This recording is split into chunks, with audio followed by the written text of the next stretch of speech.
good. Look at that.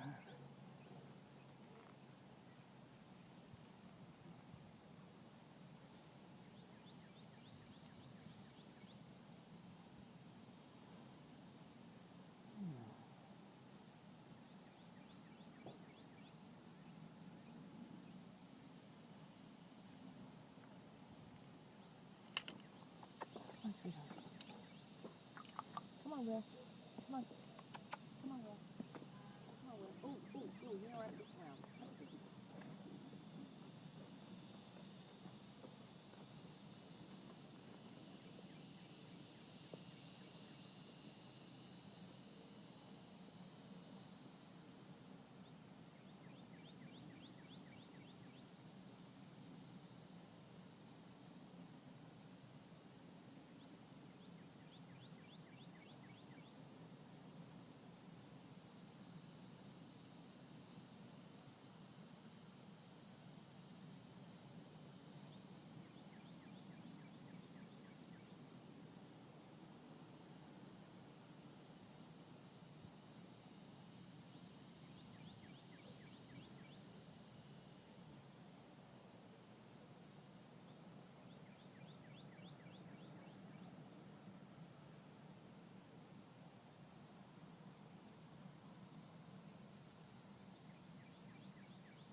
Good. Good.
on, Will. Hey.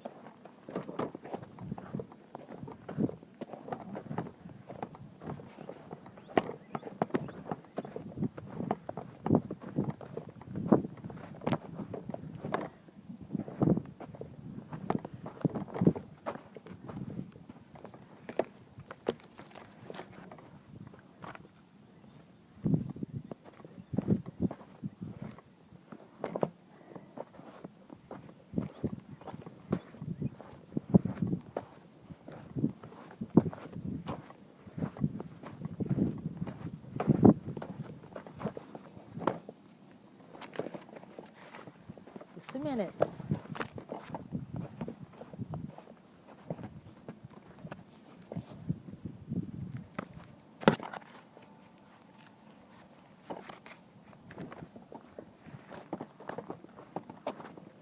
You did so good, though. I'm so proud of you. You were just fantastic. You were great.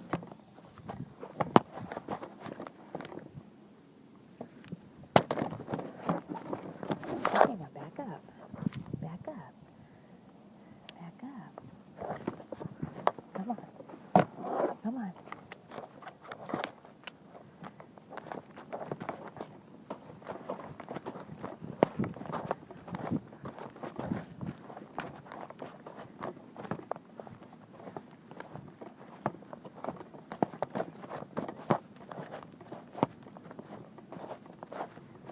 Oh.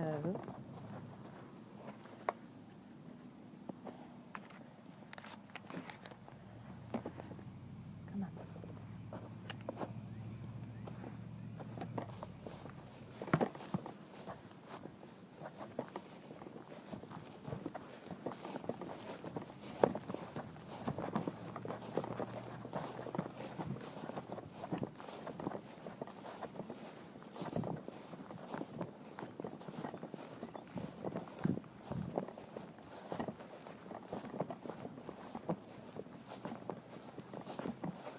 What a good job you did, Will.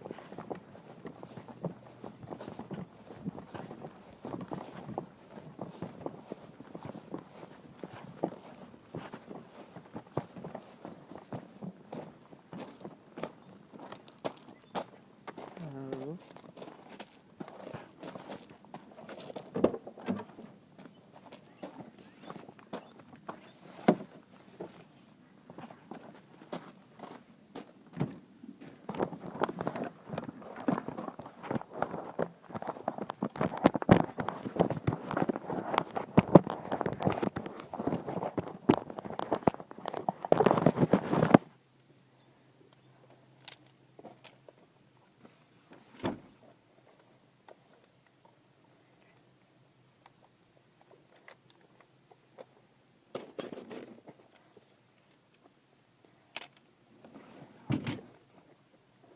Our red one. There we go.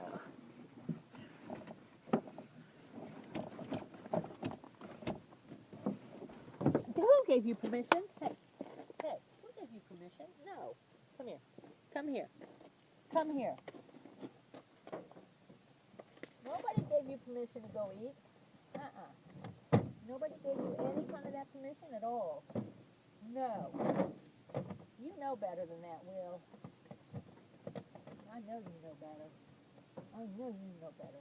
You are a bad little boy. You are a bad little boy, Will. Will. You are a bad boy. You want a treat, right? Okay, yep. Because I want a treat, and I want it now. All right. Hold on. But you have to do something for it, too. Okay? God, you're so pretty. You're such a pretty boy. Bring it back up for a second. Back up. Whoa. Let me get it. Look what I found, Will. Will. This is a lot of treats. Yeah. Okay. But you're going to have to do something. Like, put your head down. Head down. There's my boy. That's my boy. Oh, Will. Okay, now back up. Back.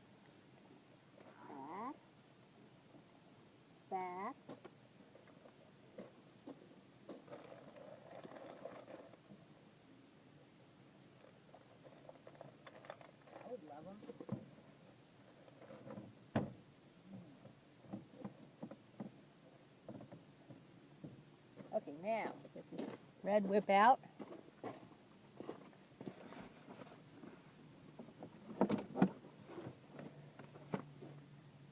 Good boy.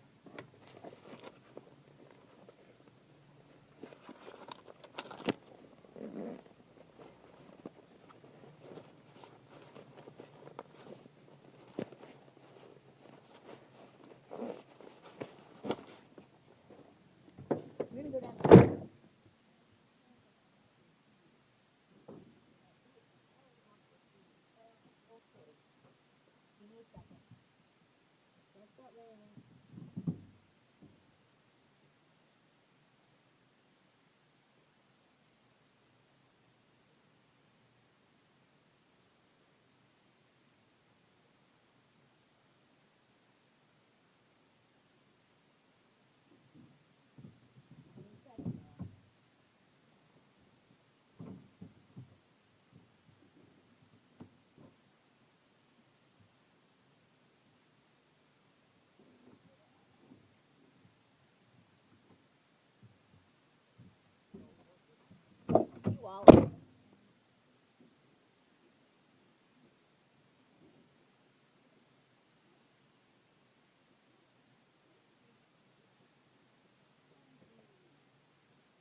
tired of waiting too.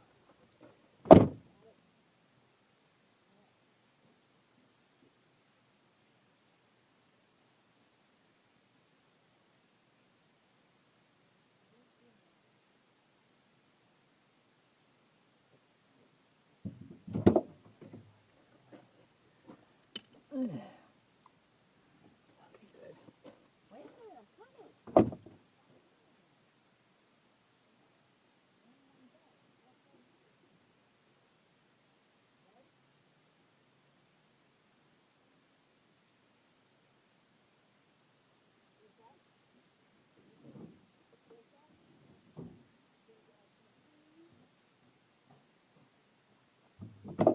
Just a minute, Will. Don't you be leaving me. Beat you up. You know, that's what I'd like. I want attention. I want attention, y'all. Let's squeeze. Done. You're good.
Will,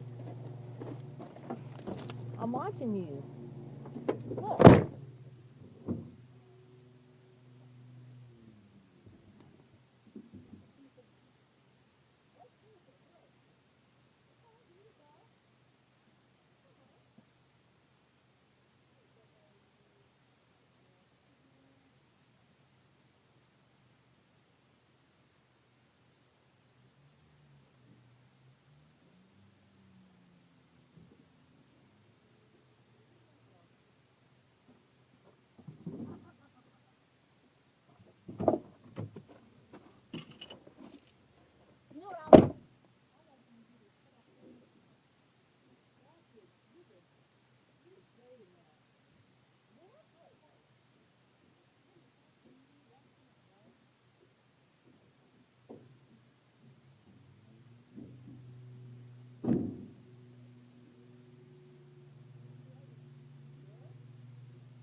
barn, and I made it just as it started raining.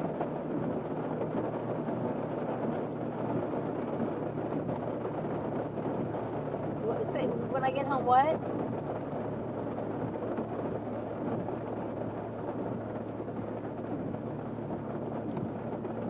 Okay. Okay, bye.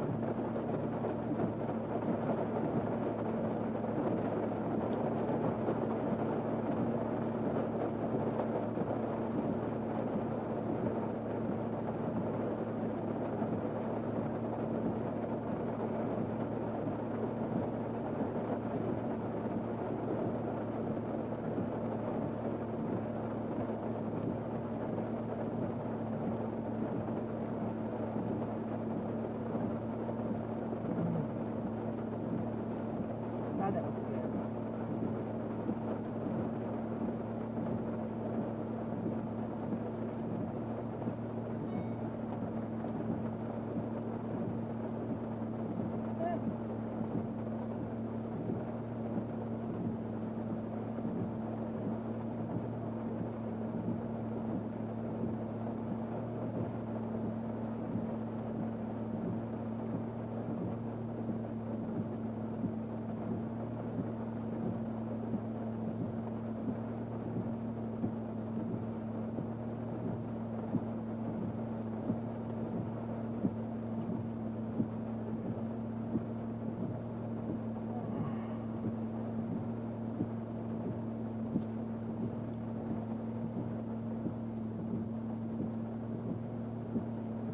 Notice to all U.S. taxpayers. APR in The criticism, we have just a few seconds here. People say a Space Force would add another layer of bureaucracy, cost more money, could be a step toward militarizing space. But just you only have like 15 seconds. Does something have to happen to organize more thought about security in space? Well, let's put it this way. There's a unofficial communique out of Moscow that apparently Mr. Putin said during the Helsinki meeting with Mr. Trump that nobody attended, apparently, that one thing he didn't want to have was weapon systems in space, which could be very destabilizing. Yeah. Pat Duggins, news director at Alabama Public Radio, longtime space journalist. His book, Trailblazing Mars, out in paperback. Take a look at that. Pat, thank you. Okay. Well, that was very fun. I think all offices should have a TIFF booth. Yeah, I think so too. It's fun and weird. Thank you very much. Thank you.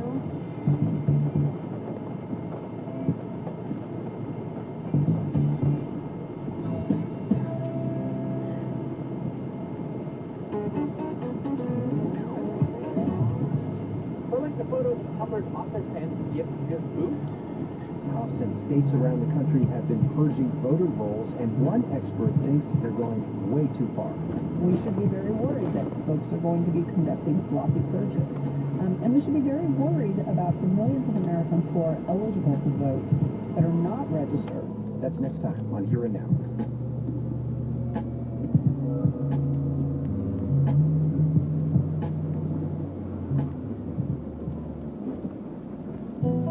Hey, it's Guy Raz here, host of How I Built This.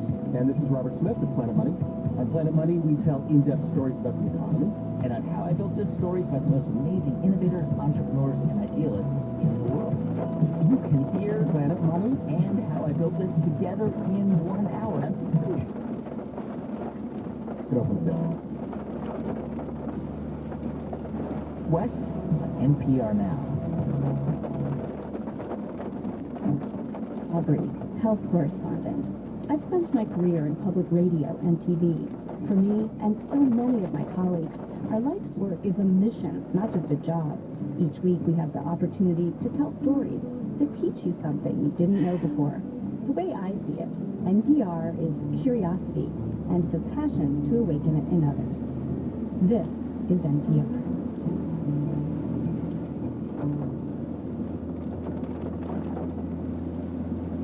Funding for Here and Now comes from MatWorks, creators of MATLAB and similar software, accelerating the pace of engineering and science. Learn more at MatWorks.com. From NPR and WBUR Boston, I'm Robin Young. I'm Jeremy Hobson. It's Here and Now. Coming up, NPR media correspondent David Folkenflik on the failure of the Sinclair Broadcast Group Tribune media merger and Fox News' Laura Ingram's controversial anti-immigrant rant. Massive demographic changes have been foisted upon the American people. And they're changes that none of us ever voted for and most of us don't like. And as our continues, we'll meet a woman whose son was killed in an accident with an undocumented immigrant. One American killed by an illegal alien present in our country is one too many. One crime committed by an illegal alien is not acceptable. These stories, and the Academy of Motion Picture Arts and Sciences announces a new Oscar category to boost ratings. Coming up here and now. This is first. Live from NPR News in Washington, I'm Lisa Johnston. Firefighters are making progress battling more than a dozen major wildfires in California. Sonia Hudson from member station KQED reports the largest blazes are now about 50% contained or more. Among those large fires are the Carr Fire near the Oregon border, the Mendocino Complex north of Sacramento, and the Ferguson Fire at the outskirts of Yosemite National Park.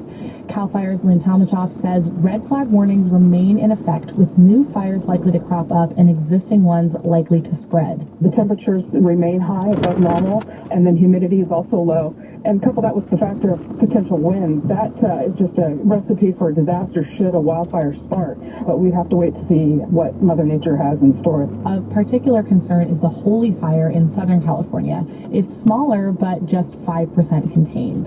For NPR News, I'm Sonia Hudson. California fire officials are reporting another death linked to the Carr Fire near the city of Redding.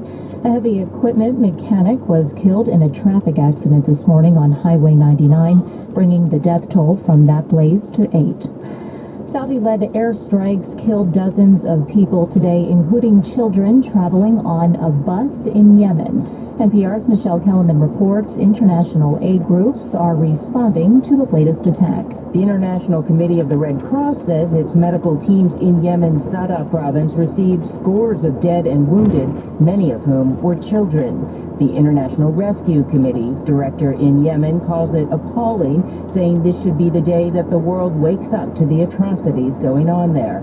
The Saudis describe it as part of a legitimate military operation, accusing Iranian-backed rebels of using children as human shields. Here in Washington, some U.S. lawmakers want the U.S. to stop providing logistical support to the Saudis. Democrat Chris Murphy says the bombing campaign is getting more reckless and must end. Michelle Kellerman, NPR News, Washington. Lawmakers in Argentina have rejected a bill that would have eased restrictions on elective abortion. The issue has divided Argentina, pitting women's rights groups against conservatives in the largely Roman Catholic country.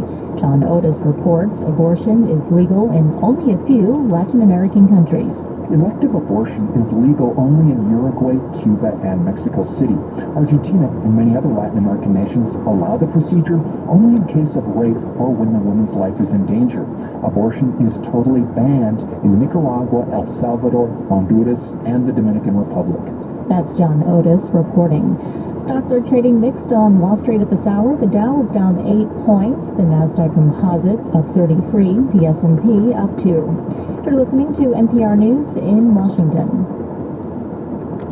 The death toll from Sunday's earthquake in Indonesia has risen to 319, according to the country's top security minister. The announcement came shortly after the tourist island of Lombok was jolted by another earthquake on Thursday. Officials say the magnitude 5.9 quake has caused further damage to the island's infrastructure. Thousands of people are living in shelters.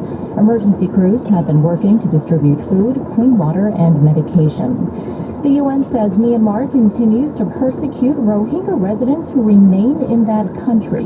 NPR's Jason Beaubien reports the UN is also calling on Myanmar to take concrete steps to allow hundreds of thousands of Rohingya who fled the country last year to return. The UN Refugee Agency, along with the UN Development Program, is demanding that Myanmar uphold an agreement it made to start paving the way for the possible return of Rohingya refugees from Bangladesh. Last year, more than 700,000 Rohingya fled attacks by the military and pro-government militias, what human rights groups denounced as ethnic cleansing. Myanmar struck an agreement with the UN on June 6th to allow the agencies to set up offices in the areas the Rohingya were driven out of, but Myanmar has failed to grant visas and travel permits for the aid workers. Even more damning, UN agencies say Rohingya who remain in Myanmar live in fear. Local laws restrict their movement, blocking the Rohingya from being able to go to work, school, and even health clinics. Jason Beaubien, NPR News, Cox's Bazar, Bangladesh. On Wall Street, the Dow was down 7 points, the Nasdaq up 33, the S&P up 2. I'm Winter Johnston, NPR News in Washington. Support for NPR comes from NPR stations. Other contributors include the Library of Congress, with the National Library Service for the Blind and Physically Handicapped, a program that offers thousands of books for all ages in audio and braille formats. More at loc.gov/NLSread. Every memory you think you have of the past, the house you grew up in, your first kiss. It's not simply an idea, it's a physical trace left in your brain. I own those memories. They define them.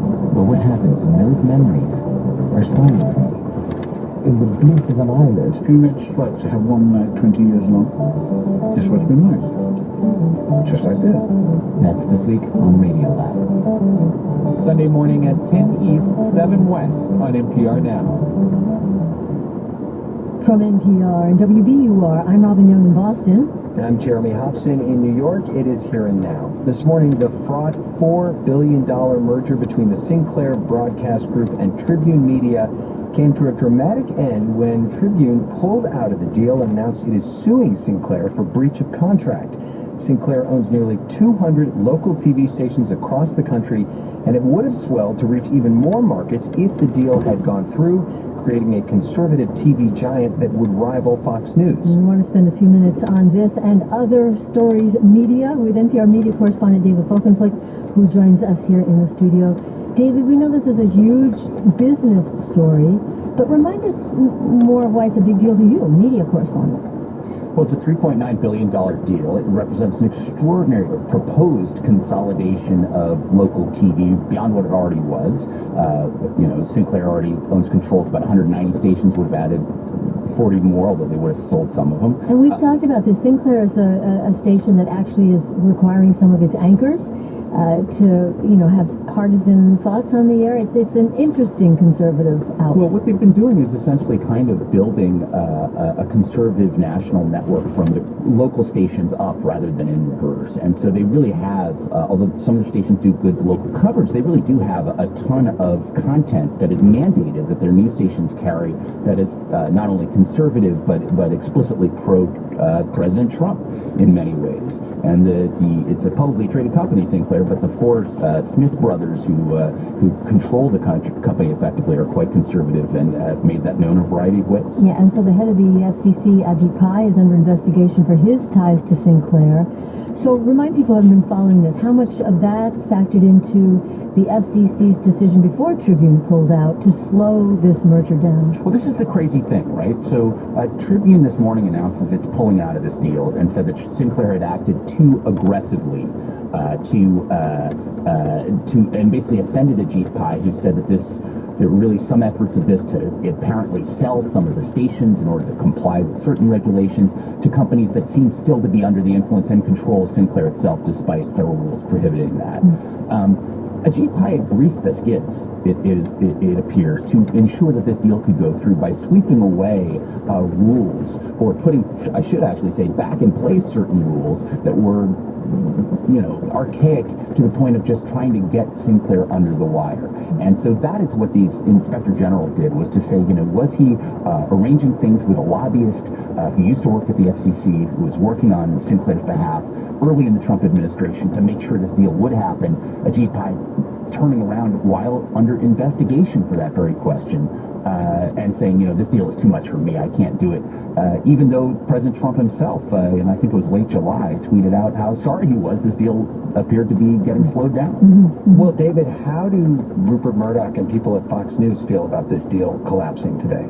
There are some people who say Rupert Murdoch, be sorry about it. He was going to pick up a half dozen or so stations from Sinclair as part of the deal, them shedding assets context. But in reality, you could look at this as the media scholar Nikki Usher and others have argued as kind of an intramural fight in conservative media. You saw Christopher Ruddy, a friend of the president's, the head of Newsmax, a conservative outlet, very opposed to this deal. Rupert Murdoch quietly behind the scenes has been lobbying Trump against it as well. The FCC is supposed to be independent, but it seems as though it's been bending a little bit this way and that to try to fall in sync with where some of the president's key backers might find themselves. We want to talk about some other stories, but just briefly, so what reason is Tribune giving for suing Sinclair now? It's saying it's a breach of contract, that Sinclair was supposed to make sure that this deal moved ahead smoothly, but that it's overly aggressive moves. It's flouting the directives of the FCC. It's trying to do side deals with entities that it, one way or another, might still have control of, constitute such egregious actions the FCC was compelled to put the brakes on rather than to the accelerator, and that for it derailed the deal. Okay, so we will continue to follow this story, David. We also want to ask you about Alex Jones. We've been talking about him all week. This is the man behind InfoWars, this website that peddles in far-right conspiracy theories. Google, Facebook, Apple, they all removed Jones' videos and podcasts from their sites, but now the InfoWars app is trending. People are finding a way to get their Alex Jones fix on those very same platforms, which I guess means Alex Jones is still able to get his message out. Well, I mean, the funny thing is that, Alex Jones has said that he's being censored by the giants of Silicon Valley working in concert in sort of a monopolistic fashion. Of course, when I wanted to find out his reaction to some of these major social media platforms banning some of his main accounts, I did so by Googling to find his Facebook account, where he had posted a streaming video he had on Periscope, which is owned by Twitter. Excuse me, it's a Twitter account. So, he's using social media and online ways of getting to people. Apple has judged that his app does not violate their terms of service. So he's able to get his message out. This is a guy who's, casting himself as a First Amendment martyr. Interestingly, in talking to First Amendment scholars and people active on this issue, they say, look, these private companies, as giant as they may be, have certain First Amendment rights too.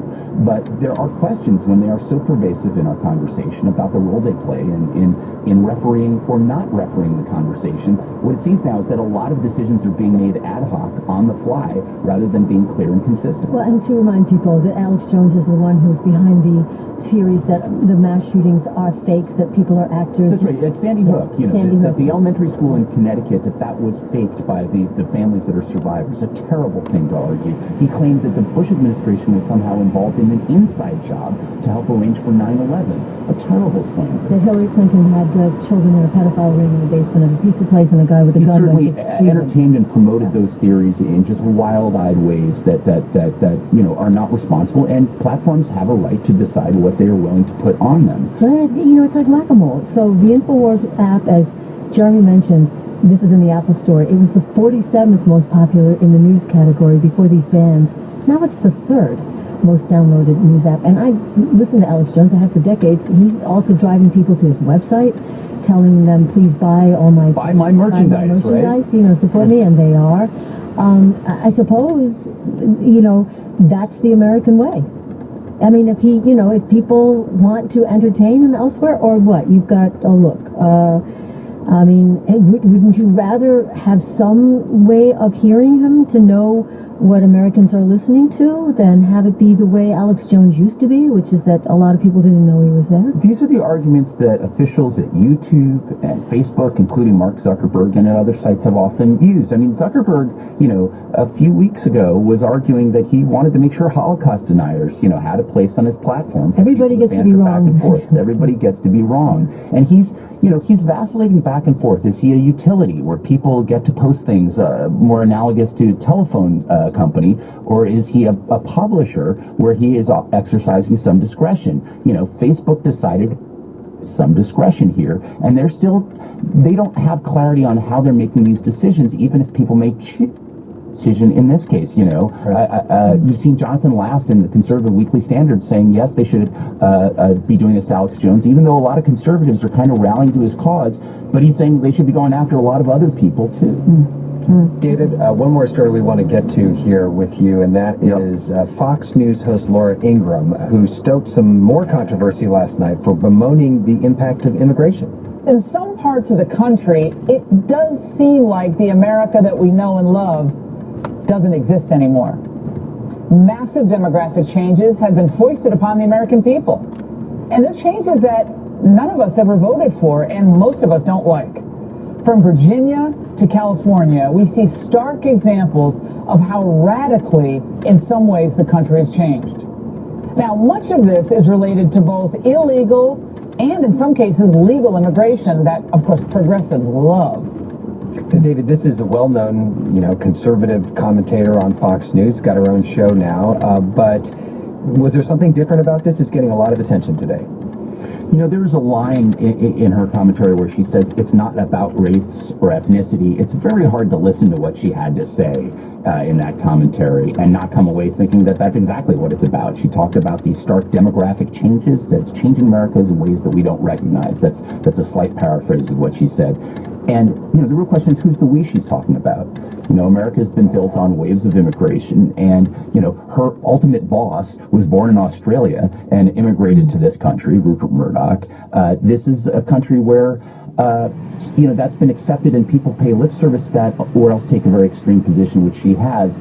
What I think is notable is that people are saying, there's a veneer that has been lifted off in this case, and it's coming very close to stoking certain kinds of explicit racial tension. You could take her words, and I wish I had done this, and put in Italian or Irish. You could probably take the exact statement that she made and hear it from 50, 60, 70 years ago about another immigrant population that came to this country.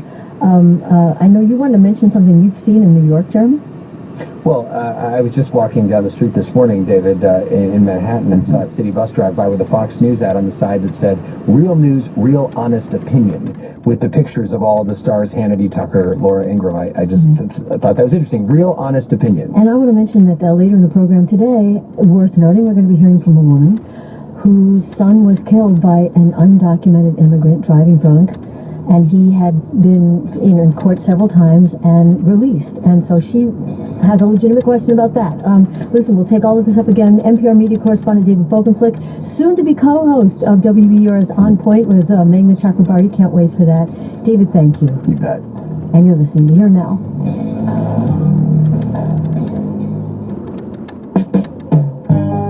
Finding a job can be hard, especially when it's more than just the job you are worried about. And when I see people working, they're always looking over their shoulders.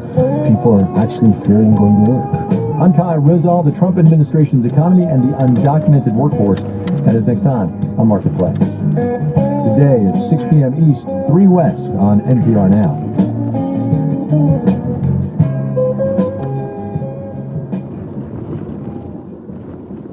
I'm Jack Lepiarz. Puerto Rico is admitting that it vastly underestimated the death toll from Hurricane Maria last year.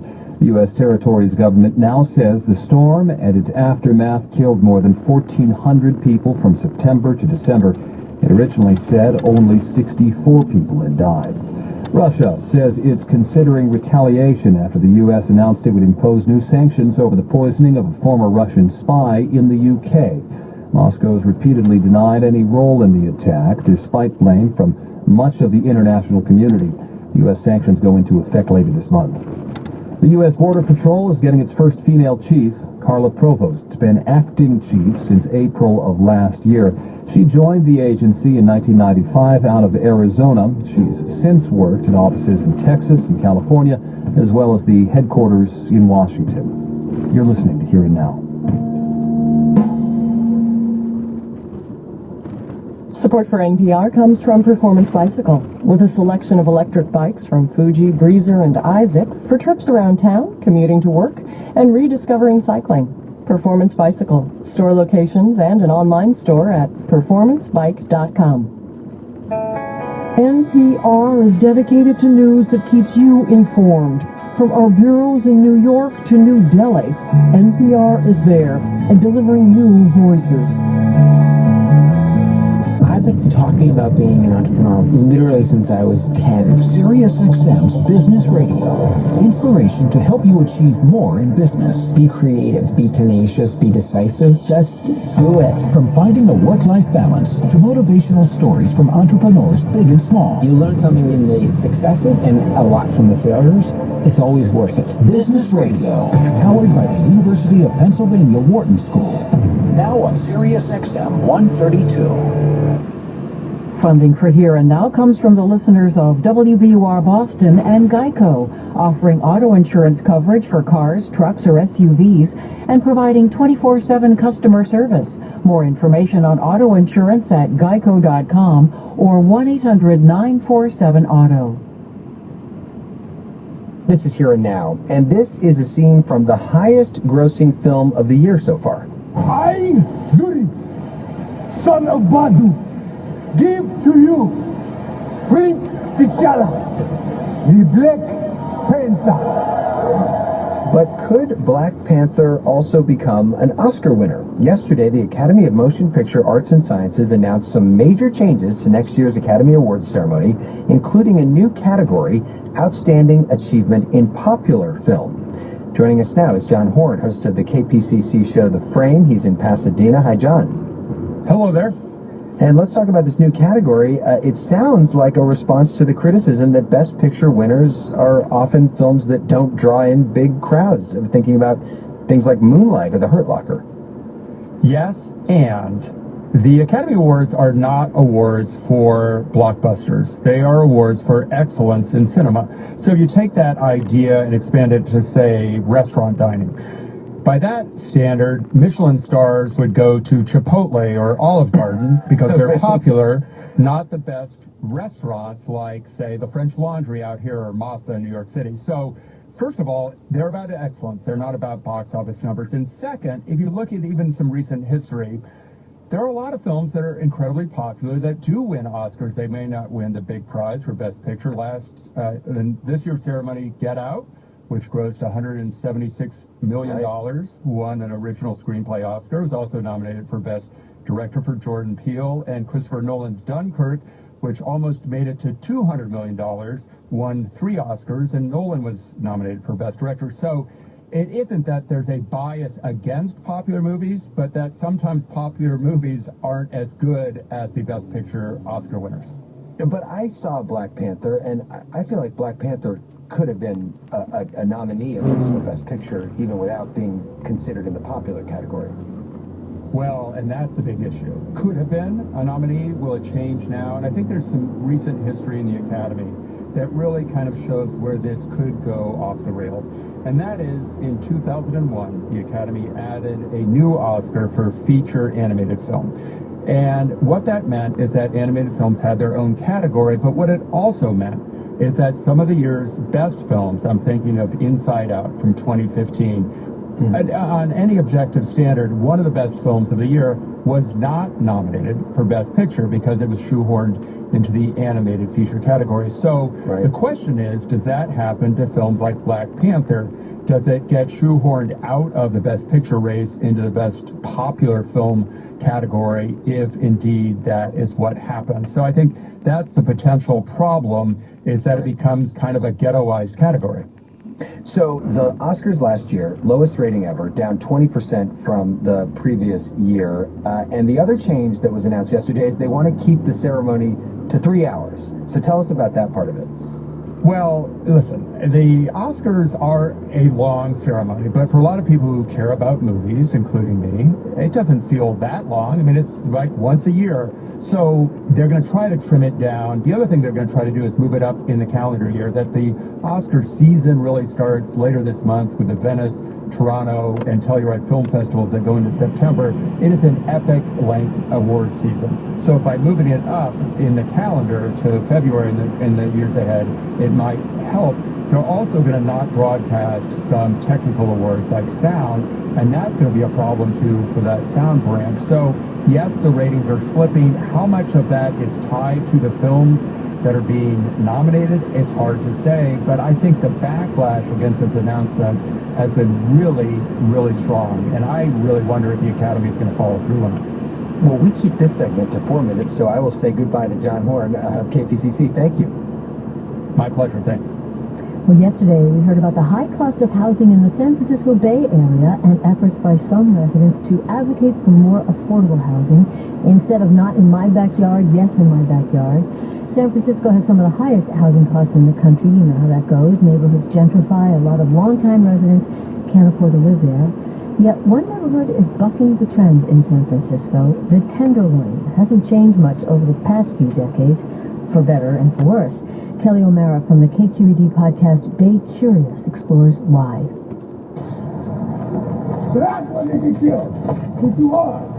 The Tenderloin is a neighborhood tourists are told not to walk through. It has a reputation for having drug dealing out in the open, parks can be dirty, and the crime rate is high. As the rest of San Francisco has gotten fancier and more expensive, the Tenderloin has resisted gentrification. Why? And more importantly, how? The Tenderloin is really a model for how communities across the country can stop gentrification. Randy Shaw has been working in the Tenderloin since 1980, when he started the Tenderloin Housing Clinic. Shaw says during the 1920s, 30s, and 40s, the neighborhood was the place to be. People came from all over to visit the Tenderloin's restaurants, jazz clubs, and bars. Even during Prohibition, the party raged on. The Tenderloin from 1907 into the 50s was one of the most prosperous San Francisco neighborhoods. Part of what made the neighborhood lively was not exactly legal. For a long time, the city looked the other way on gambling parlors and brothels. Every great city of the world seems to have an area given over to the fleshly needs of men. In San Francisco, this area is called the Tenderloin. The neighborhood was thriving until it all came crashing down. City Hall intentionally wrecked the Tenderloin. They eliminated our gambling operation, which they had to do. They changed our street configuration. They took away our cable cars. In the 1950s, San Francisco started cracking down on the Tenderloin's quasi-legal businesses. A lot of the nearby movie theaters and recording studios shuttered too. Then came crime and drug dealing. But many of the people who lived there found community in this ignored neighborhood. In the 60s and 70s, it was home to the LGBT community, and it was an affordable place to live. Over the years, many of the Tenderloin's hotels had been repurposed. And what the people did was they started renting them out to low-income people or people that just needed a week's rent, so they became sort of low-income housing. Pam Coates has lived in the Tenderloin for 9 years in an SRO, a single-room occupancy residential hotel. Today, the Tenderloin and nearby Chinatown have more SROs than any of the other neighborhoods in the city. It's a room, usually with a shared bath, and a little, you've got a wash basin in it, and that's it. No cooking facilities at all. You have to sort of make your own. SROs often offer a second chance for recovering addicts, domestic abuse survivors, and people getting off the streets. People like Coates. I was on the street for 10 months. I'm a domestic violence survivor. I got into Tenderloin, to the SRO, through the Tenderloin Housing Clinic. So that's how I found peace. This neighborhood offers that. It's new beginnings. By the 1980s, money was pouring into San Francisco and changing nearby neighborhoods. And Tenderloin residents started to worry about preserving what they had, good and bad. They started to organize to stop gentrification. Today, the Tenderloin is relatively affordable, although it's still San Francisco prices. A one-bedroom here rents for about $2,300. That's $1,000 less than in the rest of the city. And the rent-controlled SRO can cost as little as a few $100s a month. Randy Shaw says that happened because of a few specific policy reasons. Number one, there was an aggressive nonprofit acquisition of land when land was still cheap. And a lot of those nonprofits now run affordable housing programs on those properties. Number two, in 1985, we rezoned the neighborhood to prevent any building over 13 stories. Someone could not pick up a piece of land and build a 35-story luxury condominium in the Tenderloin because the zoning prohibits it. They've also restricted non-residential uses above the second floor and required replacement of affordable housing units. These limits make it unappealing for developers who have to weigh the cost of building with the potential for profit. Number three, The city also made it very hard to get rid of SROs and their tenants. Today, between 25 and 29% of the housing units in the Tenderloin are designated permanently affordable. Their goal, I think, was to protect the neighborhood from the speculative real estate market. Jeff Buckley, the mayor's housing policy advisor, says the neighborhood's residents largely succeeded. There just haven't been as many people forced out of their homes as in other parts of the city. We have seen, whether it's the owner move-ins or the no-fault evictions that have occurred at fairly high rates throughout San Francisco in the last 20 years, they have not happened in the Tenderloin. But last year, the Tenderloin had more violent crime than almost any other neighborhood in San Francisco. And drug dealing is still common. In fact, when I was walking to meet Shaw, someone tried to sell me morphine. Residents and businesses, of course, aren't happy about the crime and have been trying to fix up their neighborhood. And the city is working on improvement projects too, like putting in hundreds of new streetlights, fixing up the neighborhood's main park, and approving 3 new major housing projects. But can the Tenderloin improve without forcing out current residents? Again, Jeff Buckley. It's a utopian idea, but I think it's one that they have tried to put into practice. And advocates like Randy Shaw from the Tenderloin Housing Clinic believe it should be possible to get rid of crime and clean up the streets and still stay affordable. We are on track to return to the days we were, but we shouldn't have to wait to get drug dealing off the street until the housing is open and everything is fine. It should happen now. If they can do that, then this ignored spot in the heart of San Francisco could be an example for other cities dealing with the same issues. For Here and Now, I'm Kelly O'Mara. And you're listening to Here and Now.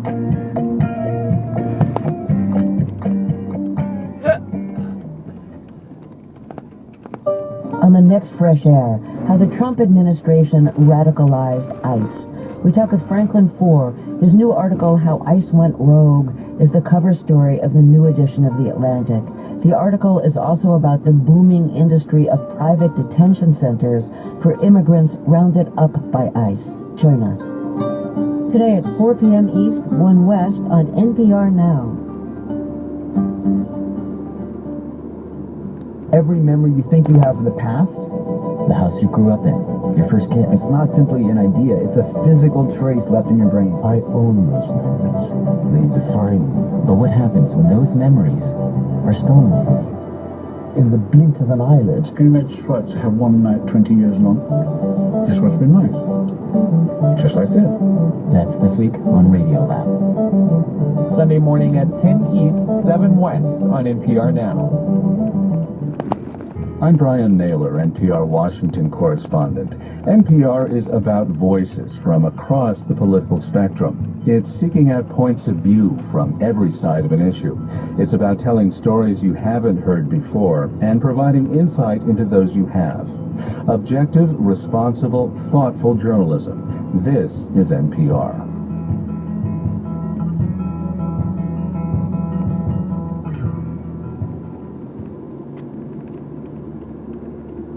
Funding for Here and Now comes from the listeners of WBUR Boston and MathWorks, creators of MATLAB and Simulink software for technical computing and model-based design. MathWorks, accelerating the pace of discovery in engineering and science. Learn more at mathworks.com. And Reddit and WBUR presenting Endless Thread, the podcast that brings stories discovered on Reddit to listeners' earbuds. Each week, tales that range from the elementary schoolyard to science labs unspool on Endless Thread, available on Apple Podcasts.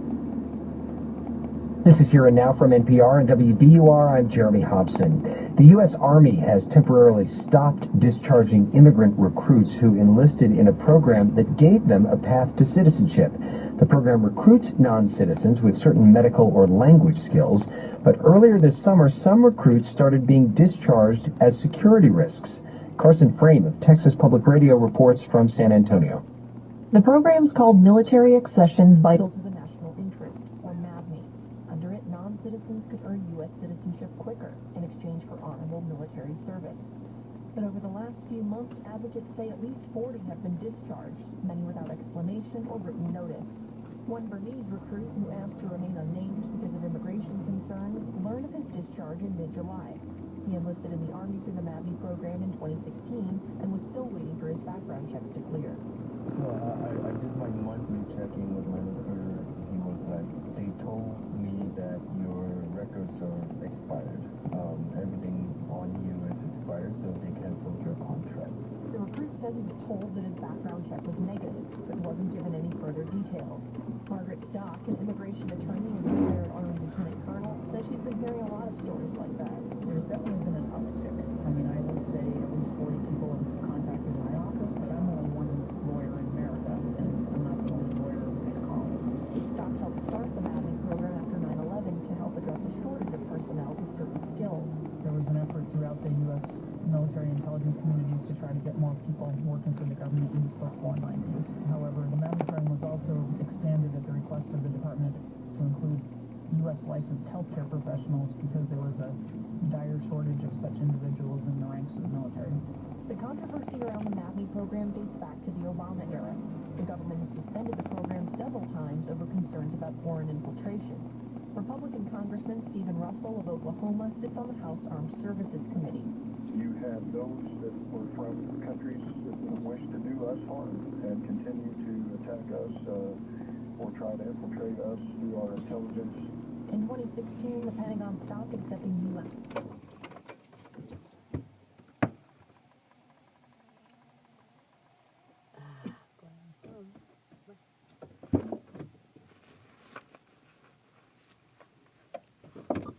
Take this.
Coming with me.